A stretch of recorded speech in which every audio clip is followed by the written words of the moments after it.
नमस्कार दोस्तों। आज अपन चर्चा करने वाले हैं अपने कुषाण वंश के बारे में।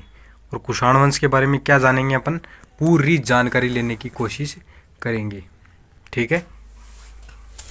तो कुषाण वंश का जो सबसे पहले कार्यकाल की बात की जाए तो 200 बीसी से लेकर के 200 एडी तक इनका कार्यकाल माना जाता है। इनकी जानकारी के स्रोतों की चर्चा की जाए तो जानकारी के स्रोतों में हमें बहुत सारी जानकारी मिल जाती है। ठीक है। जैसे कि इनके हमें सिक्के प्राप्त होते हैं, सोने व चांदी के हमें सिक्के प्राप्त होते हैं, जानकारी मिलती है। इनके हमें अभिलेख प्राप्त होते हैं, उनसे हमें जानकारी मिलती है। इसके अलावा चीनी यात्री आए थे भारत में, उन्होंने इनका उल्लेख किया है। फाहयान और वेहन सोंग और इत सिंह ये चीनी यात्री रहे हैं, तीन प्रमुख, जो हमें उल्लेख करके देते हैं, इनके बारे में बताते हैं अपने ग्रंथों में। ठीक है। इसके अलावा कुछ संस्कृत ग्रंथ हैं जो हमें कुषाण वंश की जानकारी देते हैं। संस्कृत ग्रंथ, कुछ बौद्ध ग्रंथ हैं जिनसे हमें इनकी जानकारी मिल जाती है। इसके अलावा कुछ तिब्बती स्रोतों से मिलती है, कुछ तिब्बती स्रोत हो जाते हैं। ठीक है। चीनी ग्रंथ हो जाते हैं जिनके अंदर अपन बात कर सकते हैं। चीनी ग्रंथों में मैंने पिछले वीडियो में आपको 2 पुस्तकें बताई थी। ठीक है। हान वंश से संबंधित जो पुस्तकें मैंने बताई थी, एक तो हान वंश की पुस्तक है और दूसरी प्रवृत्ति हान वंश की पुस्तक है। उन 2 पुस्तकों से हमें जानकारी मिल जाती है। तो ये प्रमुख हो जाती है जानकारी। अभिलेखों की चर्चा की जाए तो अभिलेख हमें कहाँ कहाँ से प्राप्त होते हैं, तो अभिलेख हमें मथुरा, तक्षशिला और कौशाम्बी से प्राप्त होते हैं, जिनसे हमें जानकारी मिलती है। सिक्कों पर हमें धर्म से संबंधित जानकारी मिल जाती है। ठीक है। इनका किन किन के साथ में रिलेशन है उस चीज़ की जानकारी मिल जाती है। इनकी भाषा के बारे में चर्चा मिल जाती है। बहुत सारी चीज़ें हैं जो हमें इन सब चीज़ों से जानकारी मिलती है। और कुषाण वंश का जो हम पूरा डाटा अब तक देखते आ रहे हैं वो सारा इन्हीं चीज़ों से हमें प्राप्त हुआ है। तो ये वो हैं जिनसे हमें प्राप्त होता है। ठीक है। तो इनको आप याद रख सकते हैं और धीरे धीरे मैं आपको ग्रंथों के बारे में भी चर्चा करता जाऊँगा। जैसे जैसे अपन लिखते जाएंगे, इनके बारे में समझते जाएंगे, उस हिसाब से अपन ग्रंथों की भी चर्चा कर लेंगे। ये हो गया अपना जानकारी का स्रोत। इसके बाद में इनके विस्तार की बात कर लेते हैं, उत्पत्ति व विस्तार की बात कर लेते हैं। उत्पत्ति व विस्तार, इन 2 चीज़ों की अपन चर्चा कर लेते हैं। ठीक है। तो कुषाणों को एक दूसरा शब्द और काम में ले रहा हूँ मैं। शायद अगर आपने शक वंश का मेरा वीडियो देखा होगा तो आप इनको आराम से पहचान जाएंगे। एक जाति का नाम लिया था मैंने, यूची जाति। यूची जाति, शायद आपने यदि क्लास को ढंग से देखा होगा तो आप यूची जाति को आराम से पहचानते होंगे। इस शब्द को मैंने काम में लिया था। आज इसी यूची जाति को कुषाण वंश के नाम से जाना जाता है, जो अपन पढ़ने वाले हैं। ठीक है। तो यूची जाति कोई और नहीं, कुषाण वंश के ही लोग थे। ठीक है। अब उत्पत्ति व विस्तार की बात करें तो सबसे पहले अपन कुषाण शब्द की बात कर सकते हैं। इसके अंदर अगर अपन चर्चा करें तो कुषाण शब्द की चर्चा कर सकते हैं। जैसा कि कुषाण शब्द के बारे में 2 प्रमुख मत चलते आ रहे हैं। पहला मत जो अपना हो जाता है, उस एक मत का नाम तो हो जाता है कि इनका जो शायद कुषाण जो शब्द है वो कबीले से लिया गया है, कबीले से या फिर कुल से लिया गया है। और एक दूसरा मत अपना चलता है मूल पुरुष से संबंधित। सभी विद्वानों में इनमें मतभेद मिलते हैं हमें। ठीक है। विद्वानों के हिसाब से यहाँ पर हमें मतभेद देखने को मिल जाता है। कुछ विद्वान तो ये बताते हैं कि ये जो कुषाण थे, ये जो शब्द है कुषाण, ये कबीला या फिर कुल रहा है, उसके हिसाब से ये कुषाण शब्द पड़ा है। और कुछ लोग ऐसा बोलते हैं कि मूल पुरुष हुआ करते थे, उन मूल पुरुषों के नाम पर यहाँ पर एक मूल पुरुष रहा है कुषाण, और उसी के वंशज आगे चल करके कुषाण वंश के कुषाणों के वंशज कहलाए, इसलिए इनका नाम कुषाण वंश पड़ा है। तो ये 2 मतभेद विद्वानों में चलते आए हैं और पूरी कहानी जो है वो मतभेदों में ही चलती आती है। इतिहास में जिनकी जानकारी के स्रोत हमें कम मात्रा में उपलब्ध होते हैं, वहाँ जानकारी हमें मतभेदों में ही देखने को मिलती है। तो ये मतभेद है, मूल पुरुष से लिया जाता है या फिर कबीले या कुल से माना जाता है कुषाण शब्द का। ठीक है, अब अपन बात कर लेते हैं विस्तार से संबंधित। तो विस्तार, इनका जो मूल निवास हुआ करता था वो कहाँ का था, ये कहाँ के निवासी थे, निवासी कहाँ के थे, ये आप लिख सकते हैं। तो ये निवासी जो थे वो चीन के उत्तर पश्चिमी क्षेत्र में पड़ते हैं। दो प्रांत हैं, एक तो है कांसू प्रांत, कांसू प्रांत, ठीक है, एक है निगसिया प्रांत,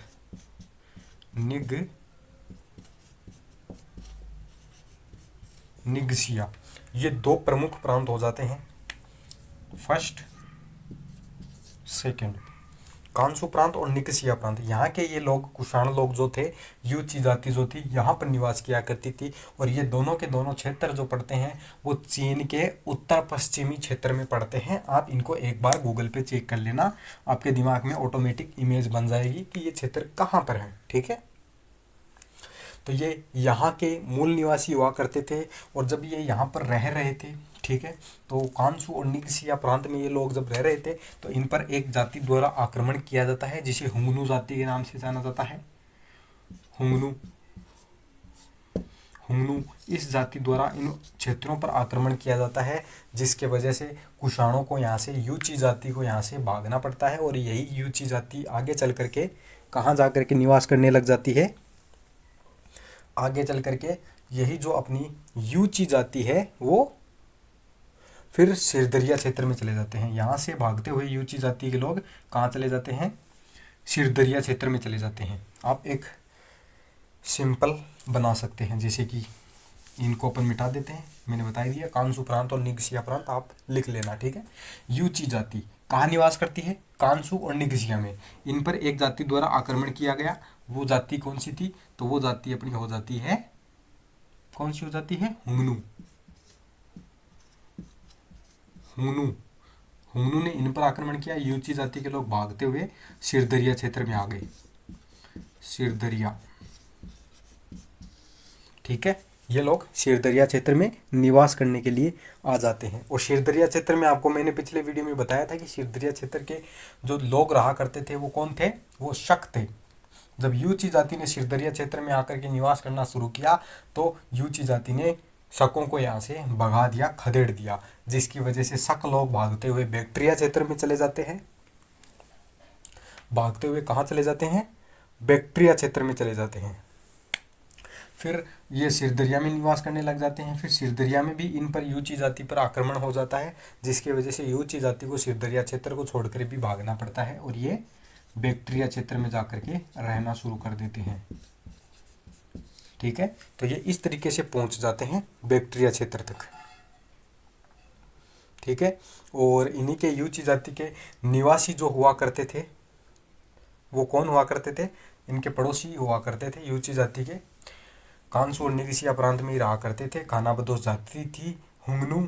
ठीक है, तो उन्होंने इन पर आक्रमण किया और ये भागते हुए बैक्ट्रिया तक पहुंच जाते हैं, घूमते फिरते आ जाते हैं बैक्ट्रिया क्षेत्र तक। ठीक है,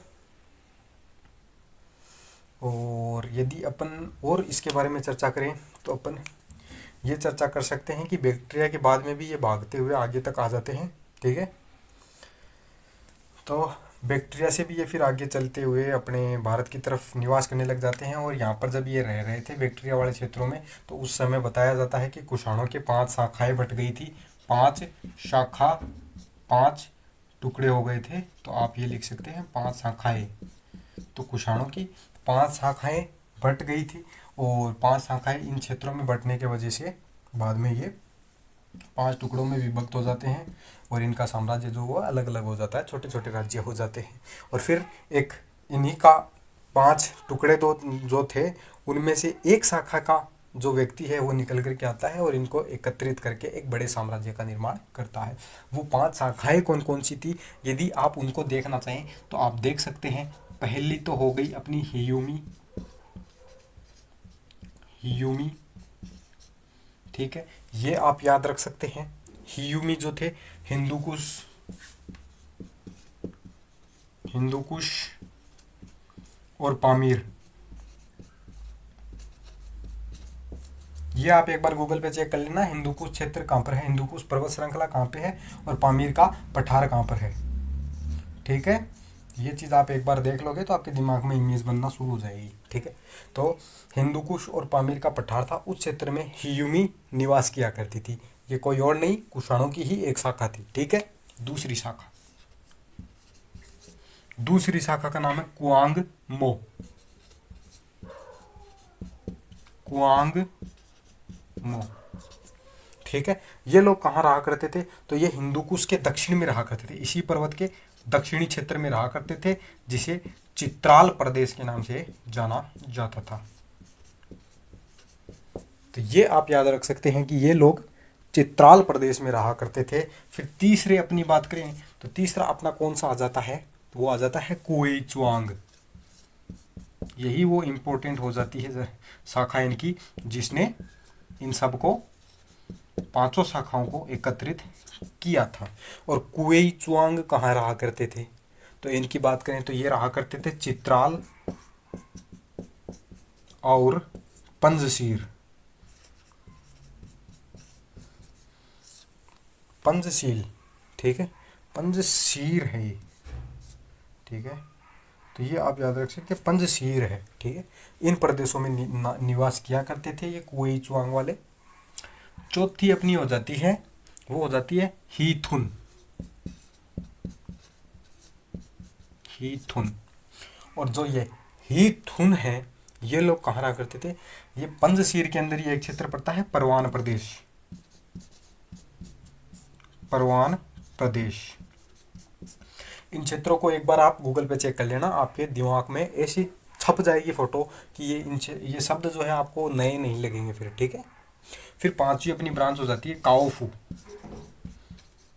काओफू, बड़े अजीब अजीब नाम है, क्योंकि ये विदेशी आक्रांता है, विदेशी आक्रमण करने वाले लोग हैं, इसलिए इनका नाम भी हमें अजीब अजीब देखना पड़ता है। अगर आप 2-3 बार पढ़ोगे इस टॉपिक को तो आपके दिमाग में आराम से ये टॉपिक बैठ जाएगा। ठीक है, काओफू। काओफू जो थे वो काबुल वाले क्षेत्र में रहा करते थे, काबुल क्षेत्र में रहा करते थे। तो इस तरीके से ये 5 लोग अलग अलग ब्रांचों में विभक्त थे। इनका जो संगठित रूप है वो इस जाति ने किया था, तीसरे नंबर की, जिसको अपन कुएचुआंग के नाम से जानते हैं, जो चित्राल और पंजशीर क्षेत्र में रहा करते थे। और कुएचुआंग प्रदेश में जो रहा करते थे, कुएचुआंग जो थे चित्राल और पंजशीर प्रदेश में रहा करते थे, और इनका एक सरदार था जिसका नाम था क्यू त्सियो कियो। बड़ा अजीब नाम है, क्यू त्सियो कियो। ठीक है, ये आप याद रख सके, क्यू त्सियो कियो, ये इनका एक सरदार रहा है जिसने इन सबको एकत्रित किया था। और अब इसका अपने जो अपना देसी नाम लें, भारतीय भाषा में यदि इसको बोले तो इसी को कुजुल कडफिसस के बोला नाम से जाना जाता है, कुजुल कडफिसस। ठीक है, तो ये क्यू त्सियो कियो जो था ये कौन सी जाति का था, कुएचुआंग क्षेत्र का, कुएचुआंग जाति का था, जिसने इन 5 को एक साथ एकत्रित किया। एकत्रित करके कुजुल कडफिसस ने इन सब को एकत्रित किया और एकत्रित करके अपने बड़े साम्राज्य की नींव रखता है। तो ये अपन देख सकते हैं। ठीक है, तो ये आपका हो जाता है कुषाण वंश की उत्पत्ति से संबंधित जानकारी। ठीक है, तो ये अपन ने जान लिया। एक बार 2-3 बार आप जरूर देख लीजिएगा। ठीक है, यूची जाति पर हुमनू ने आक्रमण किया। यूची जाति सिरदरिया में भागती हुई आई, सिरदरिया से बाद में बैक्ट्रिया क्षेत्र में भागते हुए चले गए, और बैक्ट्रिया के अंदर ये जब निवास कर रहे थे तो इनके जो 5 टुकड़े हो जाते हैं, 5 शाखाओं में ये लोग बट जाते हैं, कुषाण। ठीक है, और कुषाण 5 शाखाओं में बढ़ते हैं। तो एक शाखा इनकी हियुमी, दूसरी शाखा कुआंगमो, तीसरी शाखा कुएचुआंग, चौथी शाखा हीथुन और 5वीं शाखा काओफू। ये 5 शाखाएं हो जाती है। हियुमी शाखा जो है हिंदू कुश और पामीर पठार में रहा करती थी। कुआंगमो शाखा जो है वो चित्राल प्रदेश में रहा करती थी, हिंदू कुश पर्वत श्रृंखला के दक्षिणी क्षेत्र में पड़ता है ये चित्राल प्रदेश। ठीक है, कुएचुआंग जो है वो चित्राल और पंजशीर प्रदेश में पड़ता है, ठीक है, प्रदेश में है, रहा करते थे। ही थुन जो थे वो परवान प्रदेश में रहते थे। ही परवान प्रदेश जो है वो पंजशीर के ही अंदर आता है, ठीक है। फिर आता है अपना पांचवा काओफू। काओफू जो है वो काबुल वाले क्षेत्र में रहा करते थे। इन सब को एकत्रित करने वाले व्यक्ति का नाम था कुजुल कड़फिसस, और अपने को चीनी और तिब्बती ग्रंथों से जो नाम मिलता है वो मिलता है क्यूत शियो क्यू। ये व्यक्ति कुजुल कड़फिसस ही था, ऐसा विद्वान मानते हैं, ठीक है।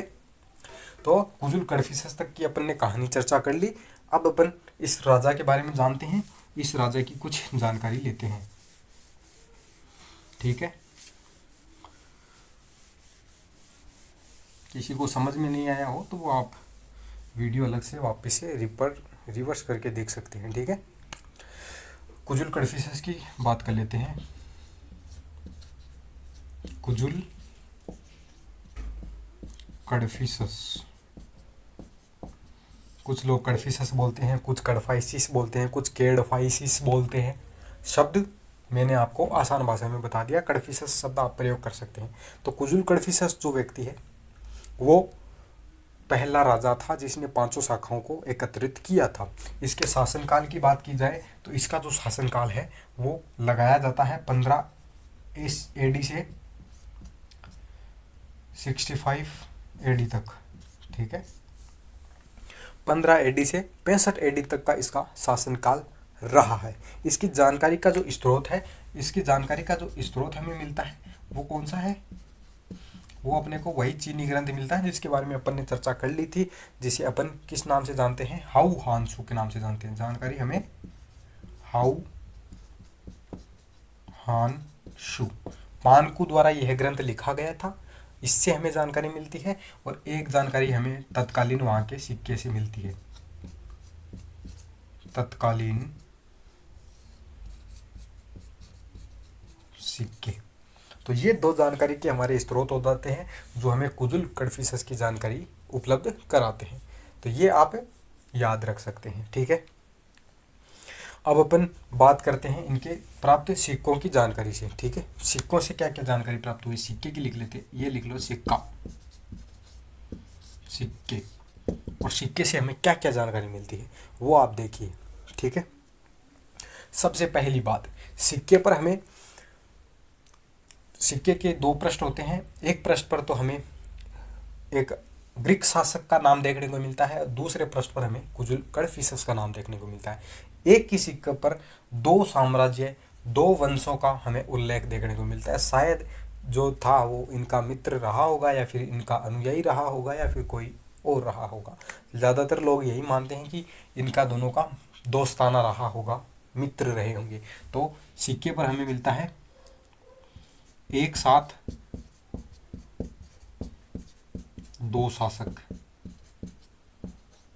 शासकों के नाम, ठीक है। और एक साथ दो शासकों के नाम के अंदर अगर अपन बात करें तो एक तो हो जाता है हर्मियस, दूसरा अपना कड़फिसस हो जाता है। कड़फिसस जो था अपना कुषाण था,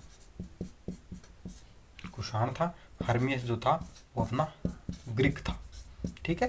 तो ये आप इसके बारे में, सिक्के के बारे में पहली जानकारी आप देख सकते हैं, ठीक है। तो ये हो गई पहली जानकारी जो हमें कुजुल कड़फिसस के बारे में उपलब्ध होती है। और कड़फिसस की एक उपाधि का भी उल्लेख हमें मिलता है। इसी सिक्के पर हमें उपाधि भी मिलती है, उपाधि। और उपाधि में हमें क्या मिलती है, तो हमें उपाधि पे लिखा हुआ मिलता है महाराजस, ये हमें लिखा हुआ मिलता है महाराजस। तो आप इतना याद रख सकते हैं कुजुल कड़फिसस के बारे में। ये हो गया अपना एक राजा, ठीक है, कुजुल कड़फिसस। इसके जो जानकारी के स्रोत है हाउ हानसू और तत्कालीन सिक्कों से हमें इसकी जानकारी मिलती है। और सिक्के जो मिले हैं उन पर एक साथ दो राजाओं का उल्लेख मिला है। पहला राजा ग्रीक था, दूसरा राजा अपना कुषाण कड़फिसस था और ग्रीक वाला हर्मिसियस था। इनका नाम हमें देखने को मिलता है सिक्के पर, ठीक है। और उपाधि की बात की जाए तो उपाधि जो कौन सी हो जाती है अपनी महाराजस की उपाधि कड़फिसस ने प्राप्त कर रखी थी, ये हमें जानकारी मिलती है। और तीसरी चीज़ अपन सिक्के के बारे में ये जान सकते हैं कि ये कौन सी भाषा में थे, तो ये खरोष्टी भाषा में लिखा हुआ मिलता है हमें, खरोष्टी भाषा में लिखा हुआ मिलता है। ठीक है, खरोष्टी भाषा में लिखा हुआ मिलता है। तो एक ही सिक्के पर अपन ने 3 जानकारी देख ली, यही वो कुजुल कड़फिसस की जानकारी हमें उपलब्ध है। अगले राजा की अपन चर्चा करते हैं, तो ये आप देख लीजिएगा।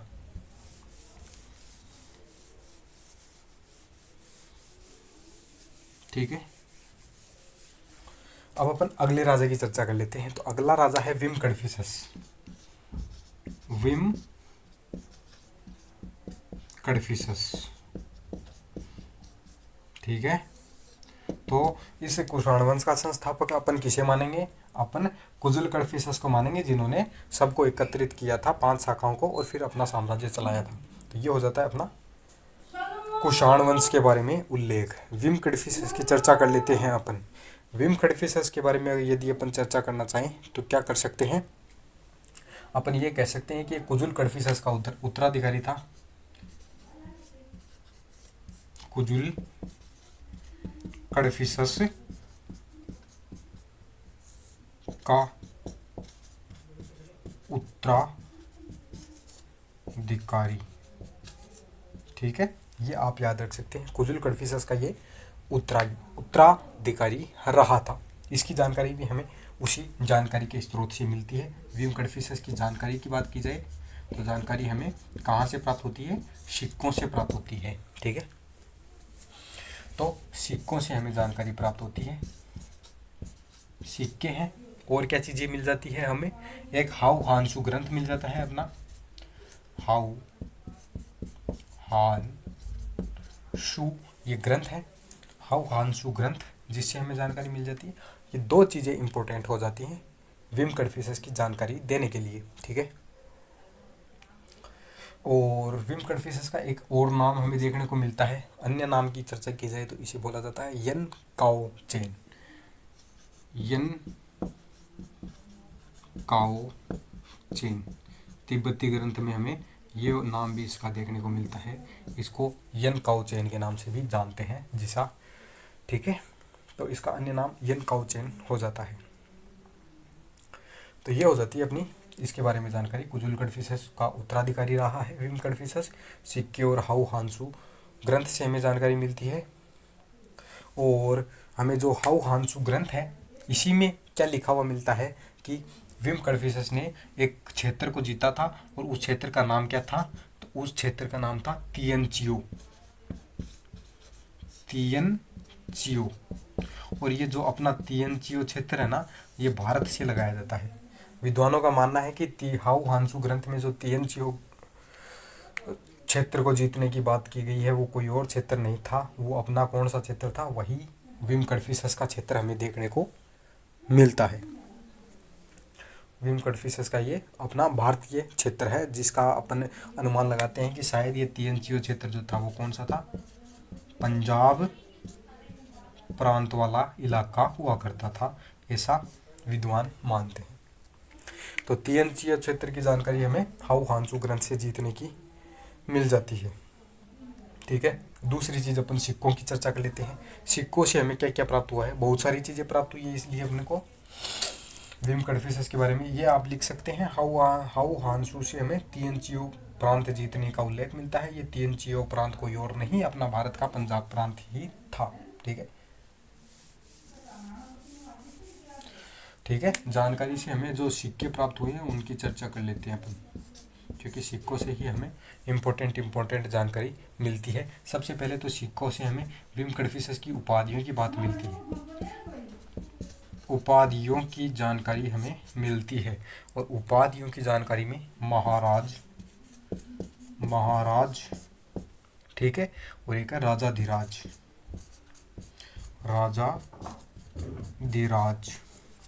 ये 2 उपाधियां हमें सिक्कों से उपलब्ध होती है। ठीक है, इन्हीं सिक्कों से हमें क्या और चीज़ें क्या मिल जाती है? एक चीज़ और मिल जाती है, शिव और नंदी का चित्र हमें देखने को मिल जाता है। और इसी के साथ में एक उपाधि आप और ये लिख लीजिए कि इसने एक और उपाधि धारण कर रखी थी जिसे माहेश्वर कहा जाता है। माहेश्वर,